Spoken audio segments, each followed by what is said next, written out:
Bam. This is Jason Pack, and you're watching the Break It Down show. One of the amazing things, you have your own show, The Disorder Show. You know how this works is we can meet each other in a way that wasn't possible even just 10 years ago. That this likely would never have happened. I mean, even though podcasting was big, it was kind of like the universe where things were just so spread out. But we're all so connected now. It's amazing to be able to get to know you. You can reach out to me. I can say yes to having you on my show. Then I can be like, oh my God, you got your own show and it's great. So one, thanks for coming on the show. And two, how cool is this? I have made interesting connections and friendships across continents. And I think that in a way, we learn about different audiences. Like a Canadian host invited me on his show, and he's like, I'm Canada first in this way. I like this about Trump, but I hate this about Trump. And I support this aspect of Israel and Iran and this and whatever. So, yeah, the different micro politics are all more clear as a result of these podcasting ecosystems. Man, you said so much there. You know, you can say, like, I'm not a fan of Donald Trump, but I'll take every win he can get for the US. That's just, like I want my president to do well. I see him trying to do things that might make the world a better place if he pull it off. It's the the vision, the desire, the ability, and then you have to leave it up to the dice. Just like, how does this thing work out? And so, yeah, it's a complex world. When we're so hard and cylindered, like, I will not leave this cylinder. Like, all right, great, you're part of the world, but the big world, the international policy world, all of these things, they don't abide that kind of not just black and white, but black, or it's only white. Like, all right, it's not, but that's all right. White is everything. So maybe it's bigger than you think.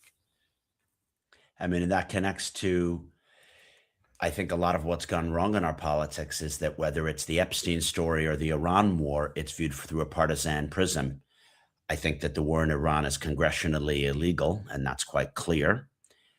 It doesn't mean that now that we're in it, we don't want the US to succeed and overthrow the Islamic Republic, because we are where we are now, and we have to, call a spade, and that's the challenge that we have as podcasters and commentators.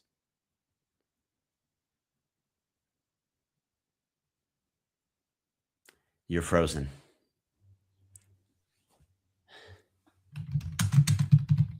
Sorry about that. My internet popped out for a second. Yeah, the discussions that revolve around what is legal, how do we do things, where are we headed? It's uncomfortable to have a war in the Middle East, with Iran and oil. All of these things destabilize things in general, at least while they're doing it. We hope that Venezuela works out. We hope that the Epstein files will be resolved. But the truth of the matter is we'll be on to the next thing before we even finish working on this thing. And I don't even know how much the Epstein file matters. I love the concept. I think we discussed this in email, the concept of policy versus politics. I'm interested in the policy. I'm less interested in the politics, because the politics is more about one team winning when another team loses. And I really don't care about that. But when I say that, policy versus politics, how do you sit with that? I like that framing. So it's important to note that both of those terms, as well as the term polis, go back to the ancient Greek for city. So all of these things are about the art of the city or of the political unit, right? Yeah. And policy should be about experts knowing this is the amount of crude going through the Straits of Hormuz, and we can do this to protect this, or how insurance should work.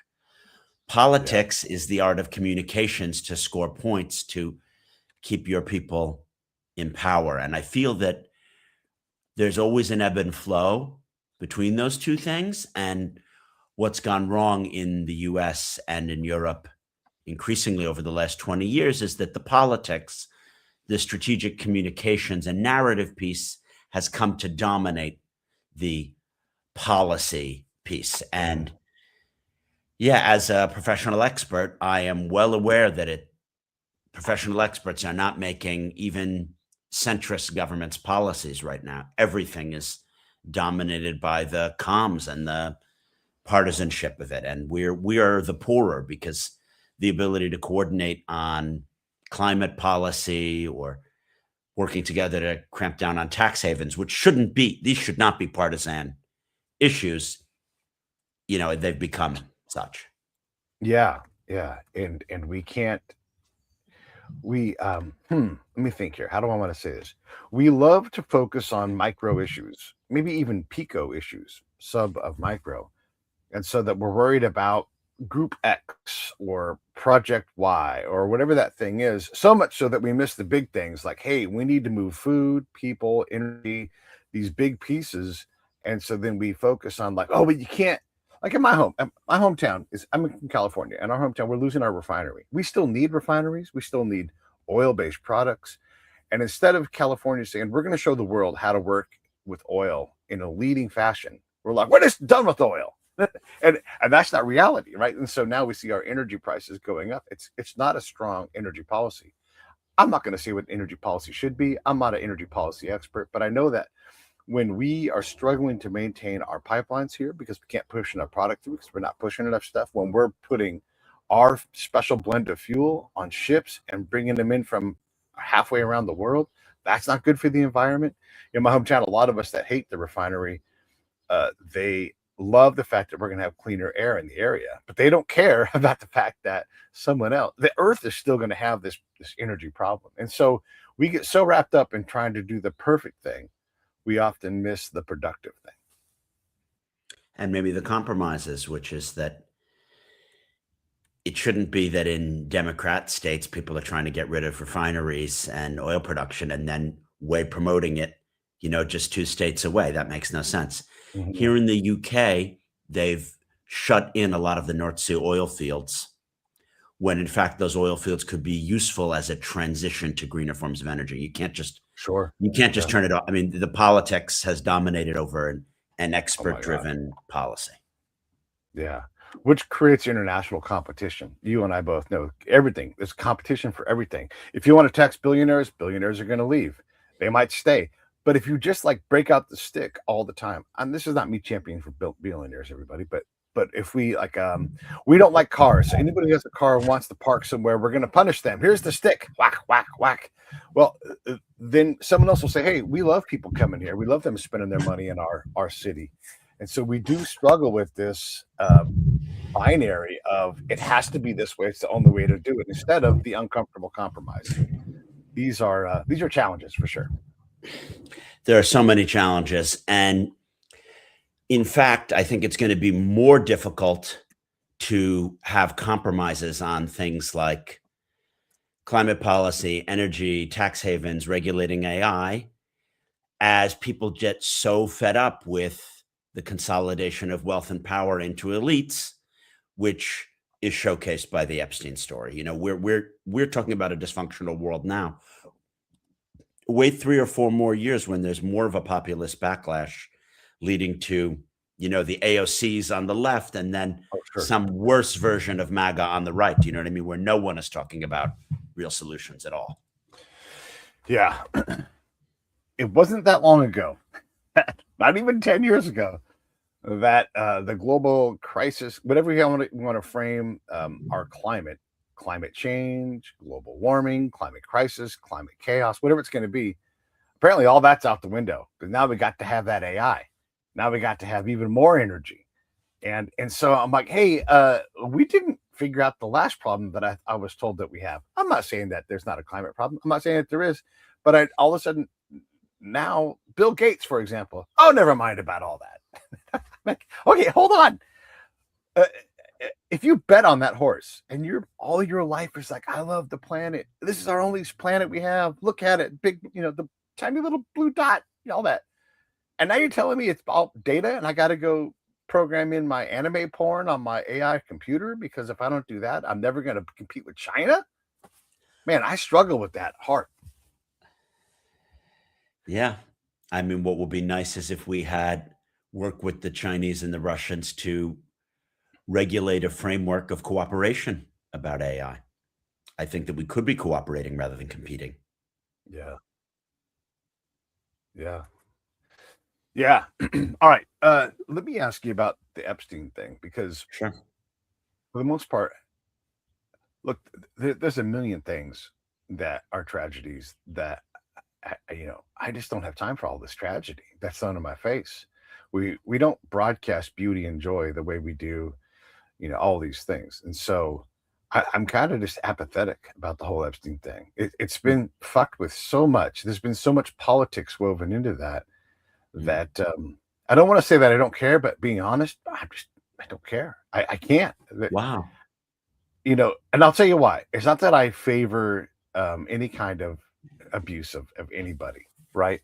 But there's been just so much exploitation of the story that I don't think we'll ever get any kind of resolution from this. I don't, like the whole thing is like, we're going to get Donald Trump. Okay, great, great. But get to arrest him. Why didn't you guys arrest him 4 years ago? Why didn't this get dealt with 8 years ago? Why are we still talking about it if it was a real thing? And so I kind of just become numb to it, man. I don't want anybody to be abused, but we're not acting like we give a fuck. And so I'm not going to go on that ride because there's just too much exploitation in the exploitation of that story of exploitation. Well, you're onto something here. I'm of the belief that there's an actual cover up, Pete. Okay. And I'm a centrist and I'm as anti conspiratorial as you could imagine. Right. However, I've been working for 20, 25 years in the Middle East and in my consultancy. And I know that back in 2006, women came forward, they were interviewed by Vanity Fair, and then the story for Vanity Fair got spiked. Yeah. And 20, 30 women reported to the Palm Beach police about what was going on. And he didn't get arrested then. He got arrested much later. And when he got arrested, the hard drives, we're not talking about the emails, I'm talking about other hard drives, were already in the New Mexico estate. And then he had them at private storage locations. There is an argument that there has been a cover up and an actual conspiracy.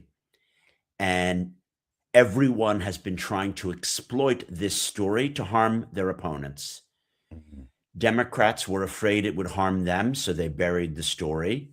Trump wanted to release the story because he thought it would more harm the Bill Clinton and Democrat donor class. But then when he realized it would blow back on him, he wanted to cover up the story and exploit certain aspects of it. And it Yeah. seems incredibly clear that from Israelis to Russians to the British royalty, different parts of people have wanted to participate in a different cover up to exploit the aspects that are beneficial to them while covering the aspects that are harmful to them. Yeah. Yeah.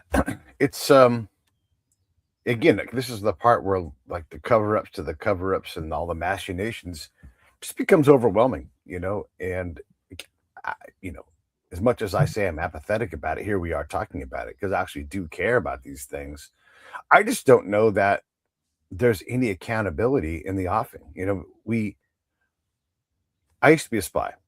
I When know. I look at a human spy, right? And when I look at all these things, and I look at the way that DC is corrupted by, and look, if you're a spy, you want to go to DC because that's the major leagues of spying, and you want to set up a network because we can't hold anybody accountable in a position of power. It's almost like, well, yeah, of course we have these horrible outcomes. Of course, these folks cover their tracks. Of course, everybody else is. It's called Berlinery, where like you're looking at the people who are looking at the people who are looking at you because you're also looking at people, and it's like you get this circular kind of everybody spying on everybody. So this is what we do here, and all the off gassing of all the horrors, it just sort of just gets overlooked because we've built this insane system where people get away with shit all the time. And so it's hard to say, I care about this thing, but all of these other horrors are going on around it, and we do nothing about those.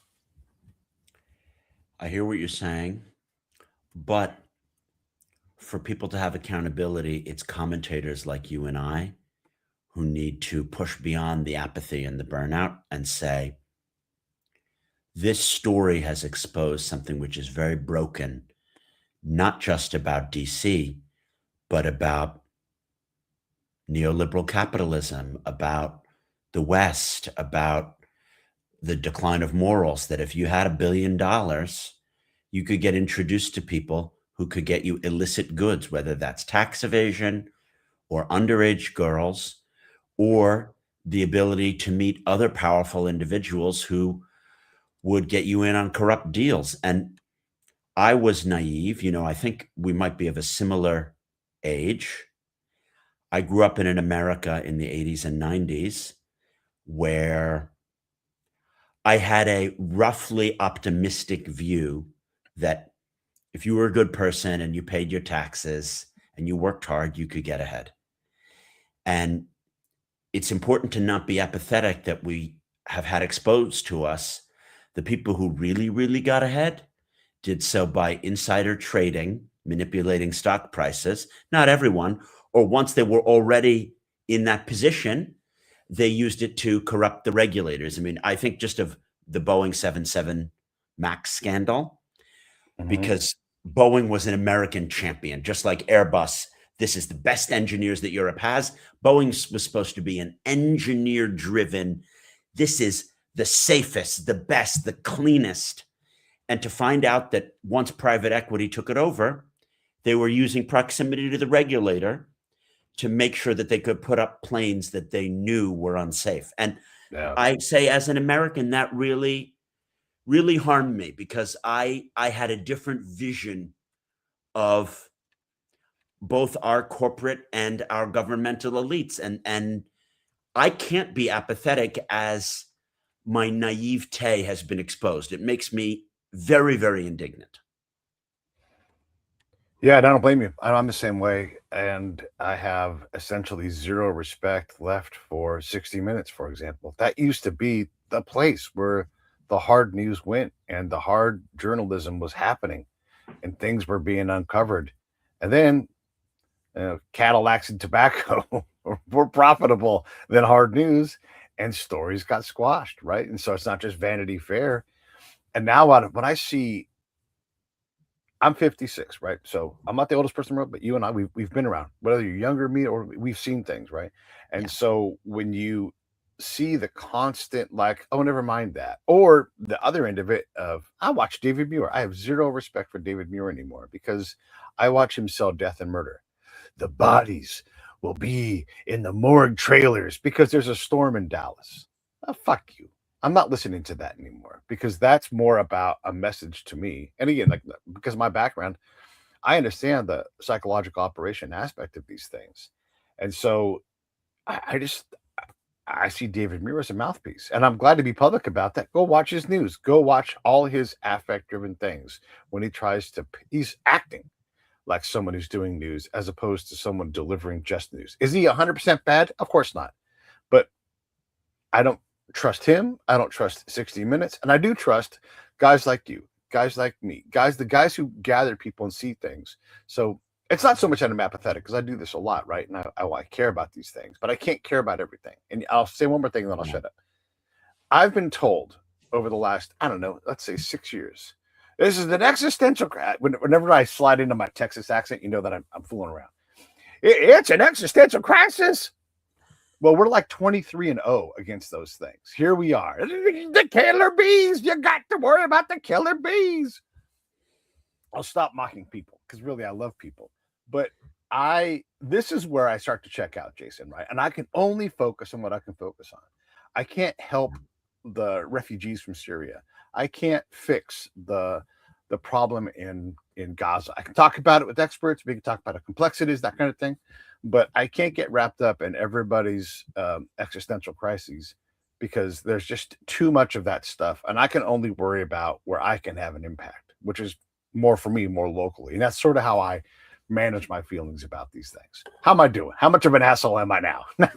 No, I think that that's a very healthy attitude. And I want to point out that that's really the roots of Anglo-American democracy.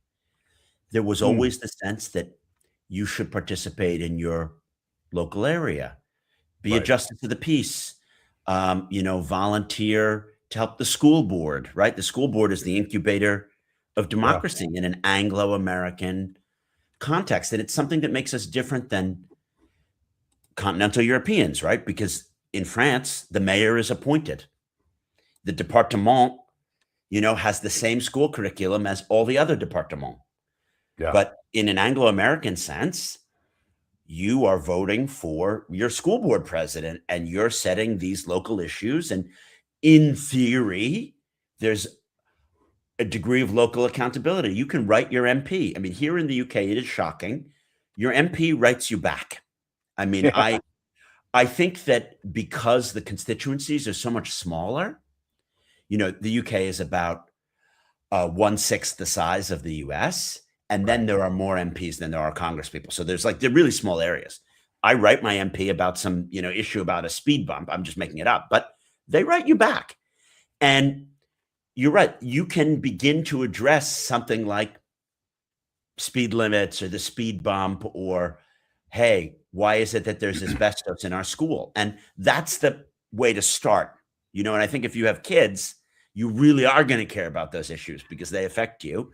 But then you've got to build up to the broken system. And I think that the Epstein story is very interesting because if the American or British systems have anything to recommend them, it's that we're supposed to hold the powerful to account. The US has had special prosecutors, and the special prosecutor system, not only in Nixon and Watergate, but in various other high crimes kind of situations, Yeah. has been known to work. And then in the last 20 years, it has completely failed. And I think of my colleague, Eli Honig, who I had on my podcast. And you may know him. He was a CNN senior legal analyst, or he is the CNN senior legal analyst. We talked about why is it from the Hunter Biden case all the way through to January 6th due to Hillary's emails. So I'm not being partisan here. All of them have gotten off when they were all guilty. So from the Hillary emails to Hunter Biden to January 6th to Trump's classified documents. And then we compared and contrasted it against the UK. And I had another episode with Professor Graham Zellick, who is the Vice Chancellor of the University of London.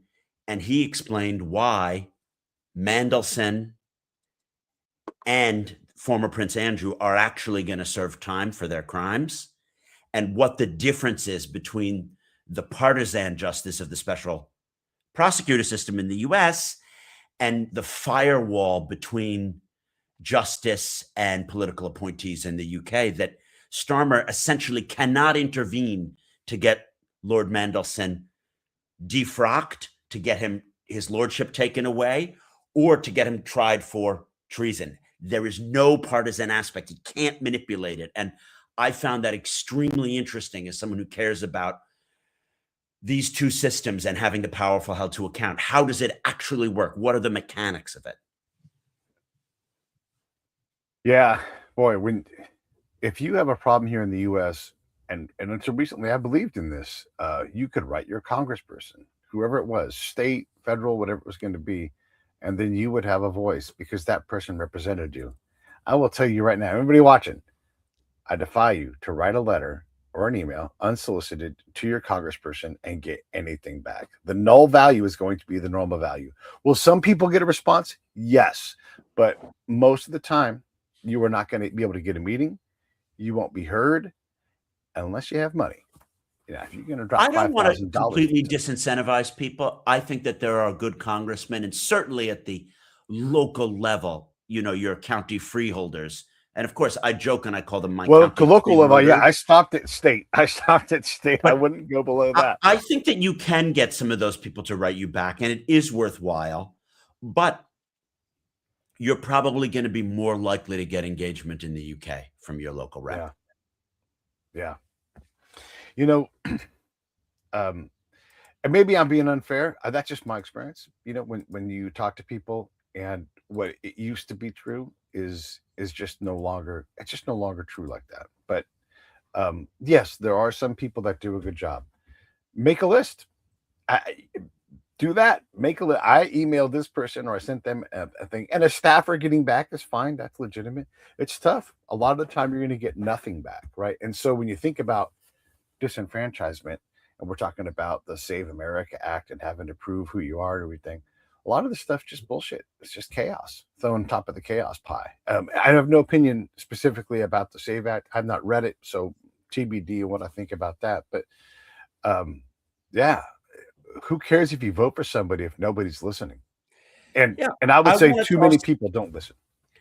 toss in two positive American examples of when my elected representatives helped me out, just to balance this out. And then Mhm. if you want to delve deeper into some of my research on Epstein, I'm happy to do so. I got a Fulbright scholarship in 2003 after leaving my career in science because of 9/11 to work in the Middle East. And then at a later moment, the Egyptian government pulled the research clearance, which caused me to not get my Fulbright money and to get kicked out of the country. And there's essentially a loophole. Congress funds these Fulbright scholarships, but gives the countries that the scholars are based in the ability to veto certain people. And when I then went to the embassy and asked for recourse, they're like, "Sorry, nothing we can do. The Egyptians pulled your research clearance." Sometimes if you're working on political Islam or some touchy historical subject, you just get kicked out of the country. And I'm like, but Yeah. I'm not. I'm working on 19th century British history in Egypt. Come on. And Yeah. no one pointed me to the door of what I could do. I wrote Mhm. my senator, and this is someone who's long dead. Maybe you've heard of him, Senator Lautenberg. And Mhm. literally within 2 weeks, his staffer was like, "We have a meeting for you in DC. Can you be there?" I had the meeting and they're like, "We'll give you a grant in another country. We're really sorry. This is a bureaucratic screw up." And if I had not done that thing, I got kicked out of the country. I lost my graduate school spot and I wasn't going to get my money. But it worked because I wrote my congressman. And now I'll toss out a British story just to show you that some things do work. I had a falling out with my Oxford doctoral supervisor who tricked me about that I could take a deferral in my doctorate and resume at a later date. He's like, "Don't worry, Jason. Go to Libya, do your consulting work, make enough money to pay your tuition, and come back next year." Right. I tried to come back next year, and they're like, "Oh, sorry, you don't have your spot." Well, of course, these guys were like Epstein. He was too dumb. He had written in emails certain things about me. I didn't know that I had recourse because I was very much a newbie here in this country. And the system of justice within Oxford was inscrutable to me. So I went back to DC. I got a job. I'm having drinks with a Oxford grad British woman who also had worked on Libya 3 years later. I tell her the story and she says, "But did you write the proctors?" And I said, "Who are the proctors?" "Oh, this is the medieval body that was established in the 14th century to police affairs between colleges and students, faculties and colleges and other colleges. Your matter is a matter between your college and this faculty. Raise a claim to the proctors and they'll subpoena all of your supervisor's emails." And I'm like, "You've got to be kidding me. Is this actually going to work?" I wrote the Reverend Dr. Colin Thompson, and within 2 weeks, he said, "We have subpoenaed all of the emails pertaining to your case. Would you like to come back to Oxford to restart your doctorate next year? You don't have to pay tuition." So although 2 years had lapsed and I didn't know to seek justice. So I just want to say, I don't think that all institutions don't work. There are good Sure. people. There are so many good people. What I will say conspiratorially, no one tells you how to find justice. Like, was my friends of that professor going to help me get justice? No, they were all covering for him. Was the State Department people going to help me to push to get my Fulbright transferred? No. But once I had the lever, there are levers. And I think that that is an extremely interesting connection that helps me see how Epstein functions. Yeah, Once fair enough. Yeah. Congress and various Republicans have demanded that certain things be published, magically certain things get released because even powerful people cannot prevent the will of Congress from getting this information out there. Sometimes. Yeah. And look, let me take my cynic hat off and agree with you. And also, and I don't know if you've experienced this, but the next time I get an email unsolicited saying, "Hey, Pete, we're curious of your thoughts on this. Can we fly you over to this thing?" And all of a sudden you're like, I am the lever. I get to go and sit in this room and whatever, contribute in some way. There's so many times where I'm like, how in the world did I get in this room? But people do listen. You can be available. And so sometimes the lever finds you and they think you're the weight that they need to figure out whatever it is they're going to figure out. So there's always a way. And then going back to, I love etymology. I love root words. I love all this stuff. And so I'm going to throw one to you. We often use the word bureaucrat, like it's a terrible thing. And oftentimes it is. Bureaucrats are infuriating. However, bureaucrats exist because the crat is the power and the bureau is the office and the office has power. And so there are people in there that if you can find a way to poke yourself onto that lever, you absolutely can move a mountain with that. And thank goodness there are folks who do obsess about the Epstein files, the Kennedy thing, all these things. There are people that do spend a lot of energy and they are not apathetic about these things. And so then it's just a matter of figuring out where you're going to invest your energy. And maybe it is at the school board level, where you're just like, hey, I'm going to help make the school board better. I don't want to be on the school board, but I'm going to be the person invested in my kids' future. And we can all do that. So there's plenty of good things. We have a great system, and it's great in that you have access, but it's also great, like it's huge. And you got to find your spot to get into that gelatinous mess and figure out how to gain some purchase. And there's purchase to be had for sure. How did I do? Is that better? Is that more positive? I wanted to add, this is a complete non sequitur, but I'm curious about this. I know that you are good at playing backgammon. Can you compel a roll? Like, do you have, I'll say, like a telekinetic kind of power over the dice cup to where you can get that roll that you need when you need it? I don't believe so. Okay. I would say that a lot of Middle Eastern backgammon players do feel that if they're the one rolling the dice, rather than someone rolling for them or using a baffle box or something, that I really reflect on a 2-1 and then it's more likely to happen. Unless you're cheating, I think that that's bullshit. Okay.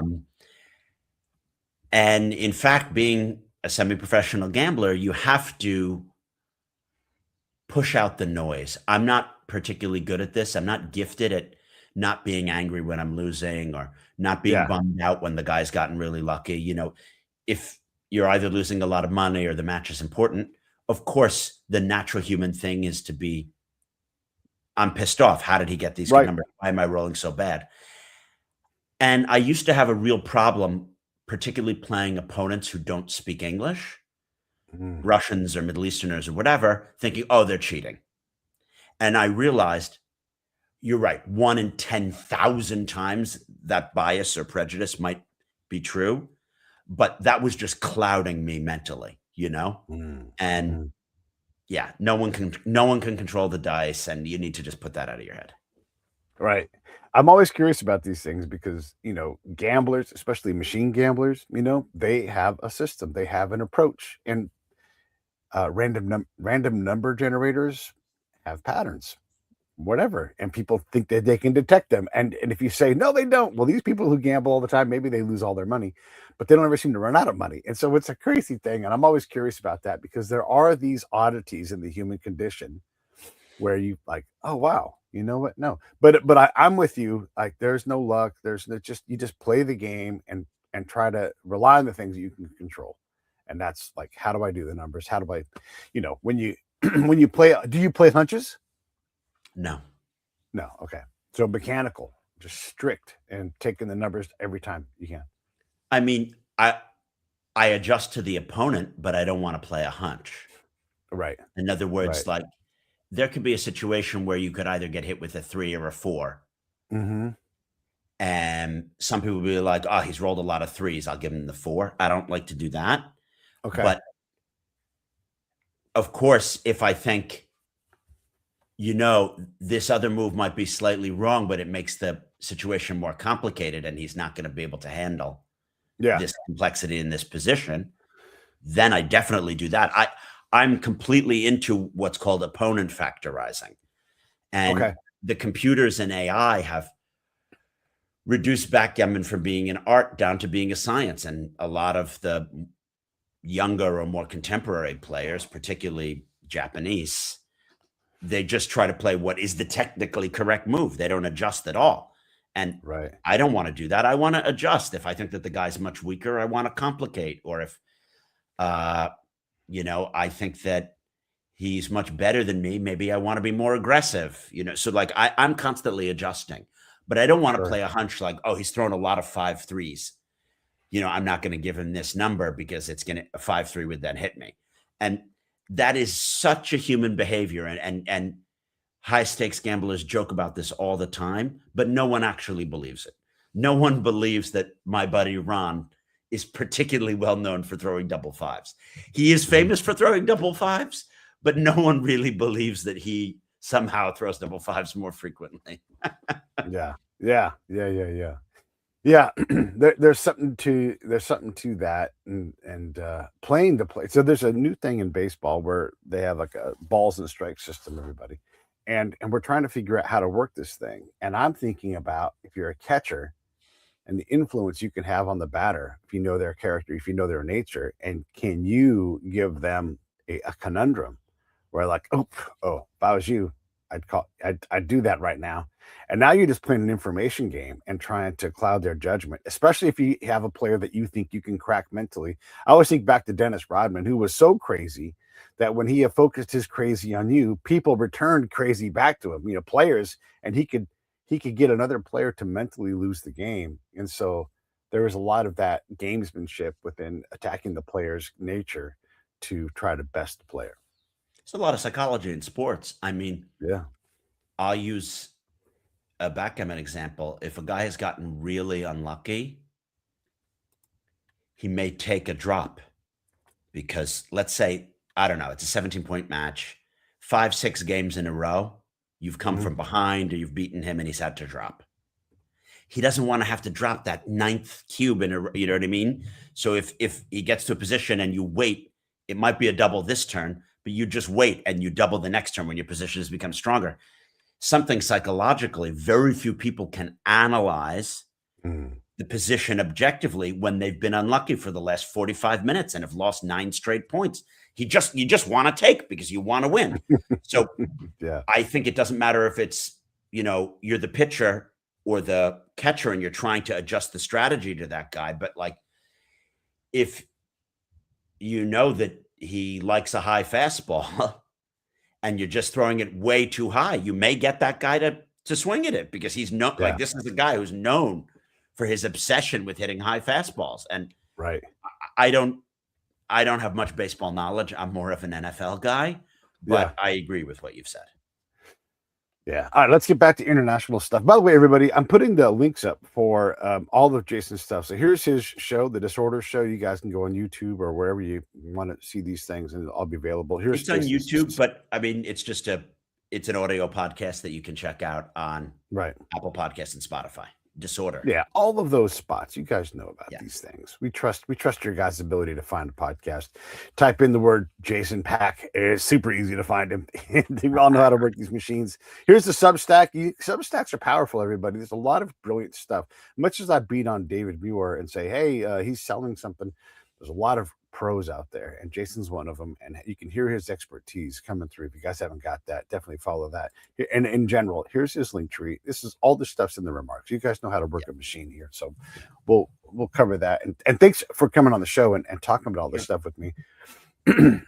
Iran is a mess right now because war is messy. We want war to be straight and linear. It is not.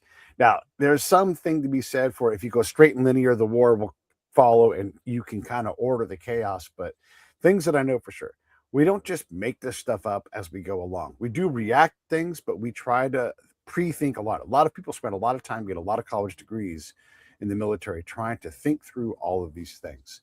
So I don't want you to predict what's going to happen next in Iran unless you're dying to say something about it. But war is not easy. It's just like the Hamas and Israel conflict. Who would have thought that Israel would take on a 7-front war and come out the way they did, and just changing how we see modern warfare?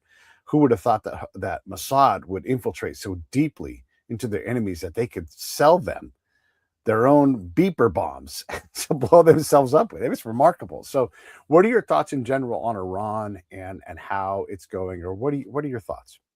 Thanks. Yeah, Let me point out, I lived in Syria for many years, and my expertise is Libya.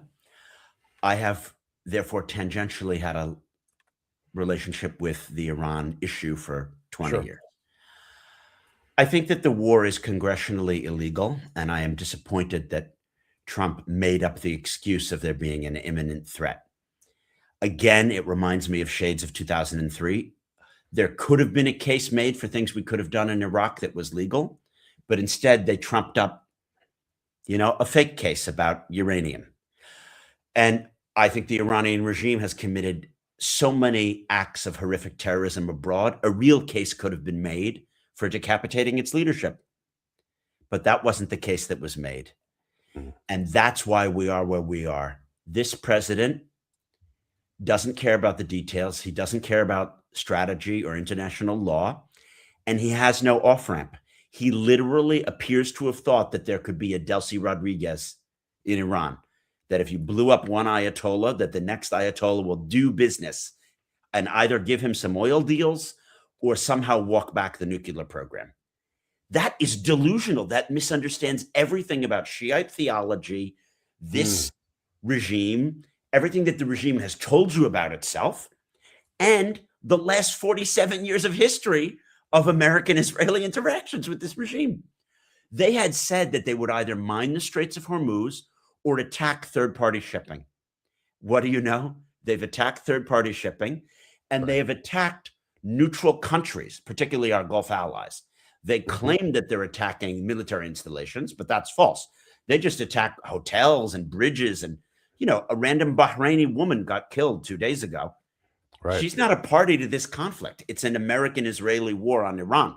What is a Bahraini woman, doing getting killed by a missile? And I swear to you, they didn't think this through before they started the conflict. So what do I think is going to happen? Yeah. There are multiple different decisions that could be made, but I see it going on for a long time, and tankers are going to be hit in the Straits until the price of Brent crude goes north of 130, 140, 150. And then who's going to cry uncle?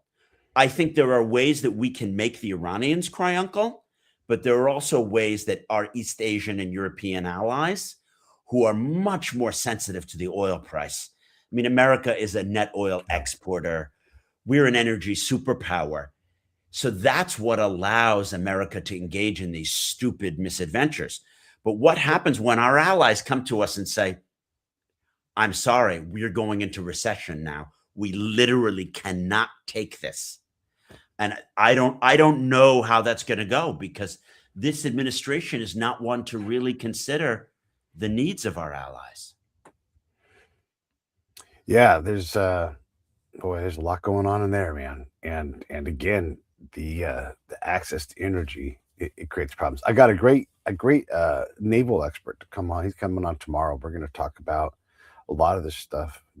Pete would say, and I'm not a naval expert, but tangentially I have knowledge and I have people that I know who I talk to. We have done a bad job at listening to our naval experts in terms of being positioned for things like this. And you can't do everything. The thing, you got what you got is a real thing. But we've put ourselves in a position with Iran. We haven't been the best actor with Iran either. Like, we've made our mistakes with those folks. But yeah, Can I it's interject? gonna be hard. Please. Made our mistakes is a euphemism carrying a lot of weight. Both when the Israelis attacked to start the 12-day war in June, Yeah. and now the attack was lined up by saying, oh, we have the next round of negotiations on Monday. Yeah. Oh, let's meet at the Omani embassy in Geneva on Monday. Or Marco Rubio is coming to the region. He's going to meet with our Israeli allies on Monday. Yeah. And the idea that they thought, well, there can't be an attack now. Witkoff is coming to meet us in Muscat on Monday. Mm-hmm. And you may say, well, ha, ha, ha. What does it matter? Because they're just Iranian Ayatollahs and we blew them up. Right. The credibility of the US, that it's been shown not once but twice, when we say we're still negotiating with you, we're meeting on Monday, Yeah. and that's a way to string them along to blow them up over the weekend, you would struggle to find another example in the last 30 years that has so hurt our credibility with our allies and neutral countries. When it's shown in the middle of negotiations, we're willing to blow up the leaders of sovereign countries that we're negotiating with. Yeah, boy. Yeah. And yet it's not hard to find other instances. we do a lot of dumb shit. We do a lot of dumb shit or stuff that doesn't work out or whatever. And this is where like the political, we'll change it. This is where the diplomats who get frustrated with things like that, they're like, you just made my job that much more impossible. I know people in the world that negotiate before and during the Witkoff shows up, Kushner shows up, they come in, they're there to really be plenipotentiary for the president. But the people that are trying to figure out where the seams are so they can start stitching them together and then put their hand on the seam to hold the seam while it sets up, those people are really put into a bad spot when we act in these ways that for them, and these are the guys trying to really do the hard work, everybody.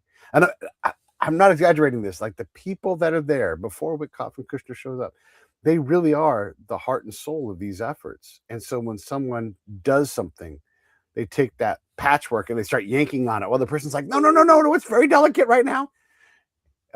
Yeah, that causes problems. And the next time we talk often about the Palestinians denying a deal or the Iranians not keeping their word. The next time we turn our backs on, for example, the Kurds, will not even be the third time. We love to abandon the Kurds. We love to abandon partners the second it doesn't mean a thing to us anymore. Our French Afghan allies, what? Oh, you guys were there? Oh, who cares? Like we couldn't give a fuck about a lot of people and we act like it. And so people, as much as we get to believe Iran when they're like, we want to kill America and kill Israel, we want to blow them up with a nuke, as much as we get to believe them, people get to believe that about us. Of course. I mean, that's the tragedy, that I would like to think that America's misdeeds, are not as bad or have a rationale behind them. Right. And then there are some instances where it's very tough to deny that, in fact, our misdeeds are pretty much as bad. And that's a connection between Iran stuff and Epstein stuff. I really believe in the principles of the West, and I really believe in the principles of a free market. But we're no better than other people. And the behavior in Iran and the behavior over the Epstein scandal very much prove evil is equally distributed from Russia to China to North Korea to the US and UK. It's just who enforces the law and has institutions to prevent evil people from having enough power to screw over others, and that we used to be really good at that. I would argue that the West, we were not morally or genetically superior to others, but we were superior in having law and systems that prevented evil people from getting that amount of power. Yeah, maybe. It's never straightforward with all this stuff. We have these regions that are contentious. It is, I guess, noble to try to calm them down. The world is a better place when Venezuela is calm, not run by dictators, not run by narco states. But by the way, the U.S. loves drugs. We just love them. We love young girls. We love young boys. We love drugs. We just cannot get enough of that stuff. And so there is this competition for how we deal with these things. And it is not straightforward. It is not easy. You've got that PhD credibility because you've studied these things. And when we look around and we look in the international policy world, we see people that are desperate for a war with Russia. This is before the Ukraine, and their entire career is like, oh, if this, then this, and that's going to be a war with Russia. It's probably going to be nuclear, and they race to these conclusions, and it becomes like the essence of how they make their money. And it is a viable path. You can go like, oh yeah. You might also go, yeah, but you know what? Stop talking about that and start looking over here where we can actually do things positively with Russia. So, and I'm using Russia as an example just because there's so many people in DC that are obsessed with the war with Russia and how it's going to go. But everything has these competing doctoral interests, these think tanks that are either this way or that way, and they're not crazy for writing the things that they write, but they gain power and influence, and a lot of this stuff is sale games. You and I both know, like a guy like Soleimani, when his packet sits on the president's desk, whichever president it is, he's like, nah, I'm not going to kill that guy today. I mean, these packets are made all the time. I've been involved with making packets. Here's who we might want to kill. You know, and then you think, oh my God, we have a clearinghouse for what atrocity we're going to pick to do to people, and it's unsettling. And when you live in the world of threat, you never have enough stuff to put your finger on. And right now we are dipping our wick in too many things to get them all right at a level that makes sense. So yes, I want a stable, calm Venezuela that partners well with the American world, and I mean American, everybody, the Western Hemisphere, all the Americas. But that's not a reliable path, especially when you want to create chaos with Iran. And I'll say one more thing here, and then I'll shut up. When choke points get choked and stuff doesn't flow, everybody gets real comfortable throwing missiles at people. They have no idea who they are. They don't care if it's Bahraini women, because my fucking potato chips are now $5 a bag. And let's start fucking people up, because I can't have this. We're all guilty of that. So I just said a lot of stuff, but this stuff is never easy. It's never straightforward. There's always exceptions. And somehow we hope to try to at least lower the pressure. But I don't know that the pressure ever lowers. We always like, hey, this is the worst economy ever when we're in it. This is the worst time for nuclear war ever, because we're always in it. But I don't know. I just think we get in a lather over things that we don't necessarily need to get in a lather over. And we don't reliably know how to get out of a lather in the first place.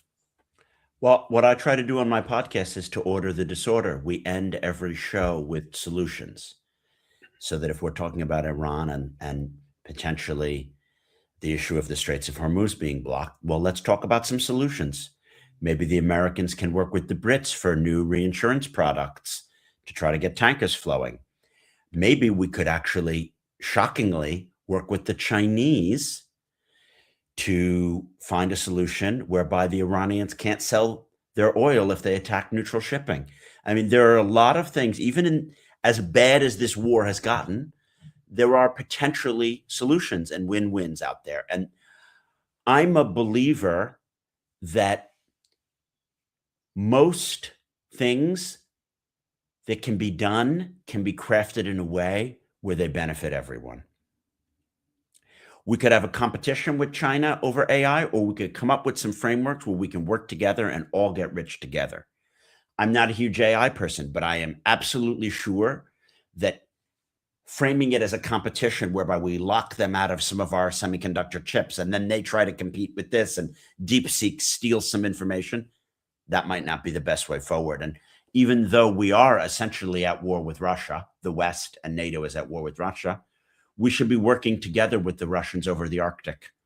Not only climate change in the Arctic, but, other things about shipping in the Arctic. So, yeah, my Disorder podcast tries to draw on whatever expert I'm interviewing that week, micro solutions that they can put forward from their studies. Yeah, everybody, and I'm going to put the link up here one more time to so you guys have it. I'm going to put the YouTube link on there because I think that's a good place for people to go. And in general, these things matter, you guys. Like, subscribe and support these shows. There's ways you can go on Jason's link tree and you can find everything and how to support the show. But this is what you do for folks like Jason, so they can go out and do the things that they do. And by the way, and Pete, don't forget about Pete. We work hard around here, and you all help fund the success of these things. If we got some resolution on the Epstein files, And I don't care who the target is. Fill in famous person or successful person Yeah. you want, whoever you want. If people like that start getting taken down, is it going to make a difference? Is it Yes. going to okay, I perfect. have to jump in. I'm sorry. No, please, I want you to. I am so passionate about this topic. Do you know that in 2008, during the financial crisis, the number of people that Obama put in jail for the subprime mortgage crisis is zero? Only in Iceland were top executive level people put behind bars. Yes, there was Mhm. financial justice for some in the US, but defrauding people of their money behind bars. So that right now, Ghislaine Maxwell is the only person behind bars in the United States when tens of powerful CEOs, billionaires, politicians, Harvard professors were either participating in the rape of young women or trading financial secrets illegally and participating in the offshoring of wealth. Yeah. They need to go behind bars. And I was mentioning a kind of two-part series I did. I didn't frame it as such, but interviewing Ellie Honig about the special prosecutor system in the US and why it doesn't work, and then interviewing Professor Graham Zelig here in the UK about what does work about the British justice system.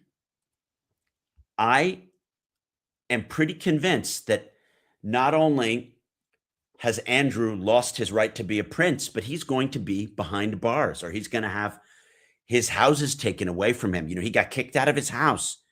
Mandelson is going to lose his lordship and likely be behind bars. And for an American audience, they may not grasp how profound it is for the brother of the king to lose his title. This is like getting Bill Clinton behind bars. It is that big a deal. So why don't we pony up and have some kind of nonpartisan congressional commission? There are Republicans and Democrats who are passionate about this issue. They could make, you know, we have these special committees like the Benghazi committee that looked into Hillary's relationship to the fact that my friend, Ambassador Stevens, was killed on September 12th, 2012 in Benghazi.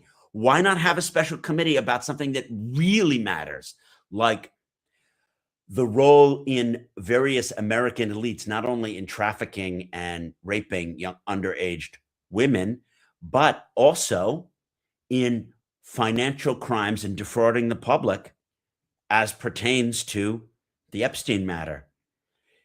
And I think that this could become an issue in these midterms in 2026. If people really said, I'm going to vote for accountability here, we could have enough Republicans and Democrats in the House, probably not in the Senate, but because the House map is quite different. You know, every year, I mean, every 2 years, the House is entirely up for re-election and the Senate is not. If people were really passionate about this issue, we could see bipartisanship on it that would move towards accountability. Yeah. Have we seen progress? You know, we've had a long time to get this right. Okay, we haven't done that. But has the Trump administration created the kind of progress we need to see? What grade would you give them in terms of dealing with, we'll just say, the Epstein thing? You know, with all the releases that have come out, are we anywhere closer to where we were than 4 years ago, 8 years ago, 10 years ago, 15 years ago? This is a really good question, Pete. So I think I need Thanks. to be clear. Obviously, I'm not a supporter of President Trump's, but I'm a centrist and I like to call a spade a spade. Sure. I think that Biden was sitting on the Epstein files and didn't release them. So I'm not covering for Biden. Yeah. However, Trump is only interested in the Epstein affair from a partisan perspective. He wanted to release, or to say that he was going to release, to help him get into office. And then as soon as it could potentially have harmed him, he wanted to cover up. Okay. And what do you know? There are 3 million files that haven't been released. Why? Because a lot of them show culpability of not only the president, but the president's allies. Howard Lutnick features quite prominently, and he lied under oath. Mhm. The president has said that he has 1,000% confidence in Lutnick and has participated in a cover-up whereby there's no accountability for Lutnick, not only in his Epstein ties, but in lying in his deposition. So I think Trump gets like a B minus, and a B minus Okay. is not a bad grade for a guy like him who probably at UPenn, he struggled to get a C plus. I mean, that was like his highest grade. Yeah. So Yeah. A B minus is because he did allow the files to be released. He did work with Congress about disclosures and all of that. But we know that he doesn't care about law. And I think that the timing of the Iran war is mostly to distract from Epstein and to distract from it in a way that he can try to cling on to power at the midterms. If all this stuff had come out, he was going to get crushed, absolutely decimated at the midterms, because there have been drips and drabs here and there that, he forced a 15-year-old girl to go down on him, and then she tried to sue him and he threatened her, and like things you don't want to have on the front page of every English language newspaper from Calgary to Auckland, New Zealand. Do you know what I mean? And there has been a distraction game. Taking Trump out of the equation, not to get away from him, but in general, you reach a certain level of fame and money, and the sexual norms are gone. You can buy and acquire and do anything, and people are drawn to that. And so it's like imagine if Nikki Sixx ran for president. The amount of sexual things that he's had access to, right? It's hard for us to understand. And this is in no way a pass for any of that behavior. But for them, why wouldn't you consume whatever that is in front of you? It's just thrown at you all the time, and it's available. And so all of us get real susceptible to these kind of things.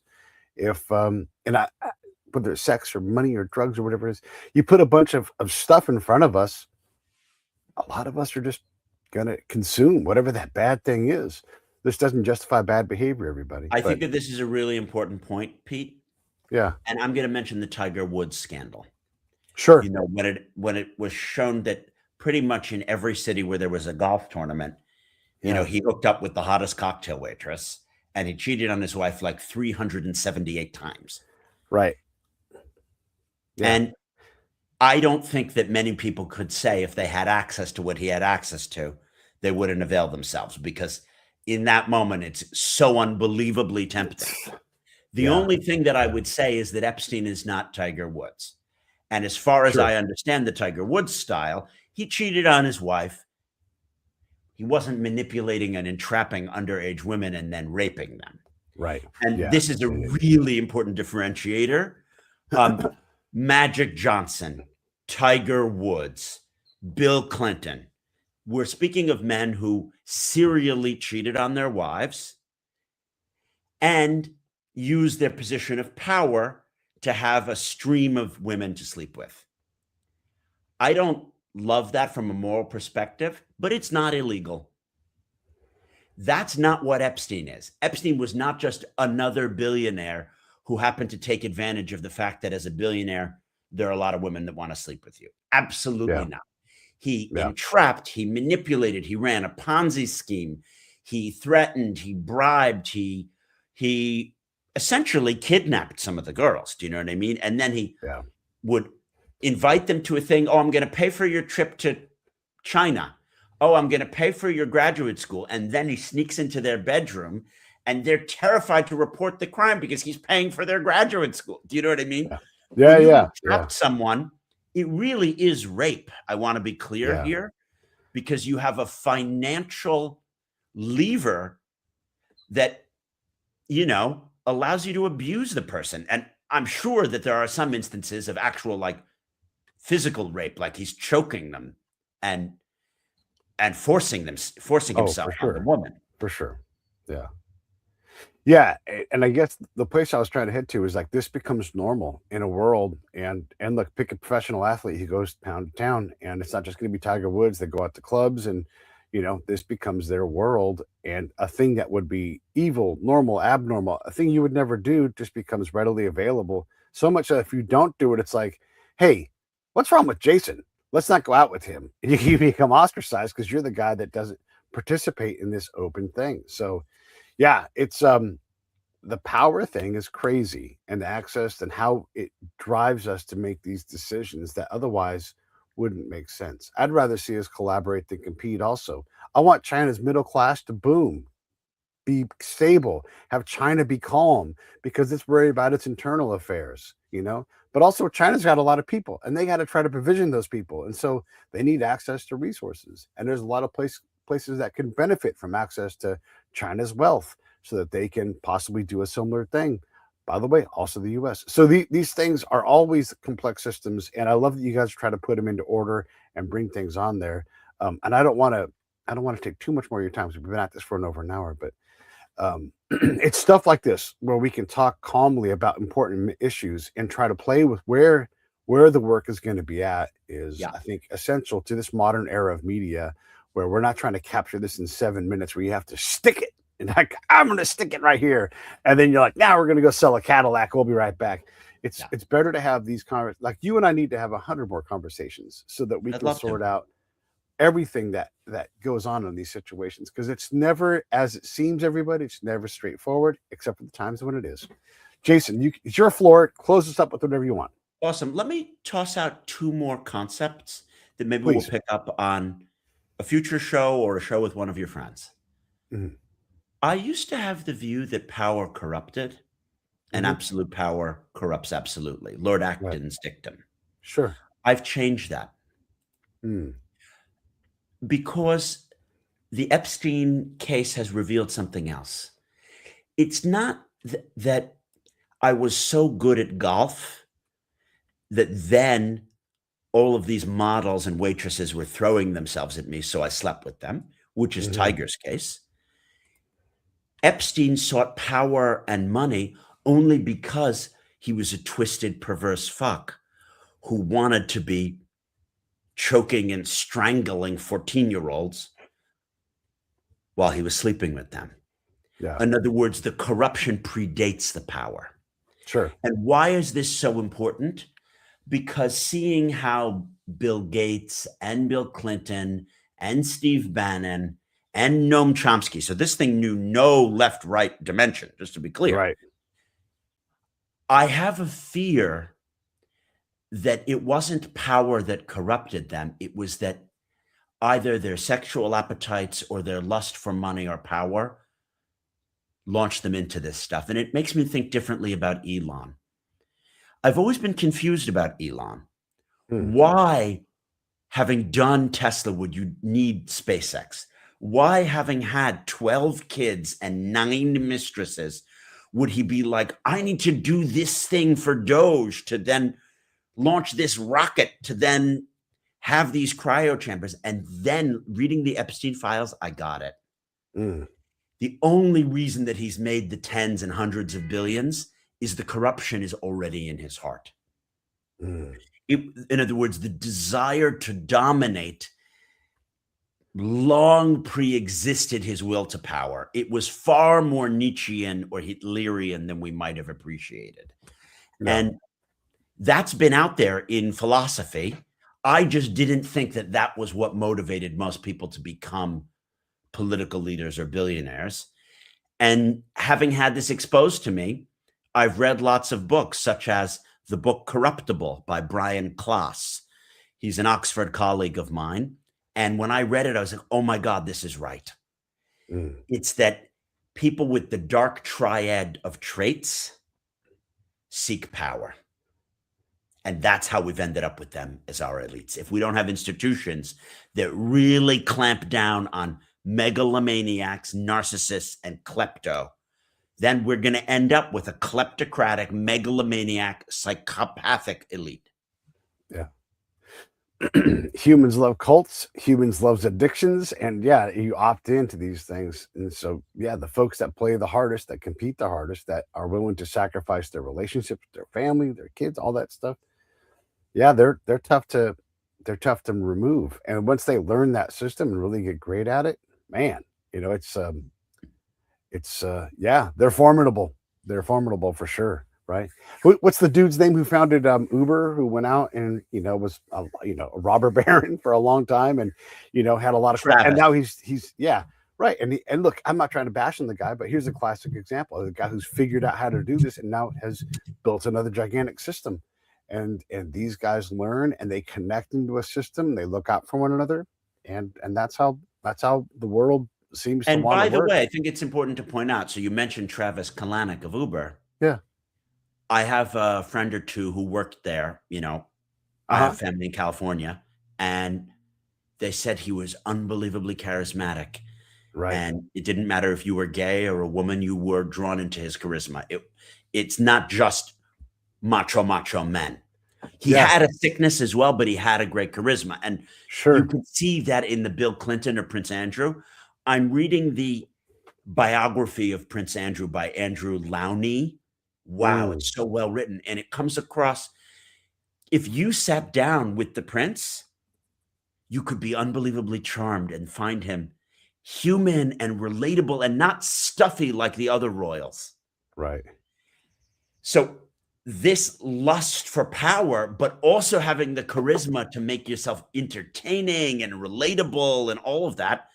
I mean, you could just see it. Epstein was apparently unbelievably dynamic, such that Sarah Ferguson, and for non-Anglophile, Sarah Ferguson is Prince Andrew's ex-wife. She loved Epstein. She thought Epstein was the greatest boyfriend. She's like, would you be my husband? And she knew that he was busy abusing all these girls, but he was just so charming to her. So there is something about charisma of the Travis Kalanick type, success and perversity, which are blended together. And I think the ancient Greeks were very aware of this. Yeah. Boy, that was really good. Let me just really quick, for anybody interested in that book from Andrew Lowney, here it is. We're going to come back and promote Jason's stuff one more time, but just in case you guys are interested in what he's talking about. Yeah. Guys are pros. They write great books. And look, I say, go buy these books. You can learn a lot and get out of the TV world and go just get into books and stuff. And then buy a book that disagrees with that and try to figure out what the story is. But Disorder Show on YouTube, right? And we have Jason's, and I mean, just regular podcast on Apple Podcasts and Spotify. All podcasts, right? There's, in case you get lost, disordershow.com. Pretty easy to find. Thank you. You can also go to the Substack, right? You guys know how to do all this stuff. What am I doing here? You guys know what to do. Linktree right there for everything. So anything before you wrap this up, thank you so much for going on this journey with me. Thanks for bearing with my technical difficulties in the beginning. I appreciate you. What would you like to close with? Well, I've already said a lot. It's really a pleasure chatting, and I'd like to live in a more ordered world. I don't want to be conspiratorial. I want to work together, and I'd like to see America and its European allies and East Asian democratic allies figure out a way to get the oil flowing, make the Middle East more peaceful, and hold the corrupt to account. And the Epstein scandal is a great place to start, because if no one is going to be behind bars for this scandal, something is rotten. Yeah, something remains rotten. There's a whole lot of pick a new scandal. There's also the same lack of culpability. Boy, we hate that accountability piece. Ask me anybody who above captain who did any kind of time for the Abu Ghraib scandal. It's zero. It's zero, everybody. We don't like to put people in jail for doing things that are illegal. All right. Everybody, thank you very much for watching the show. You guys know what to do. Click and subscribe. For sure, go check out all of Jason's stuff. At least do me the favor of doing this.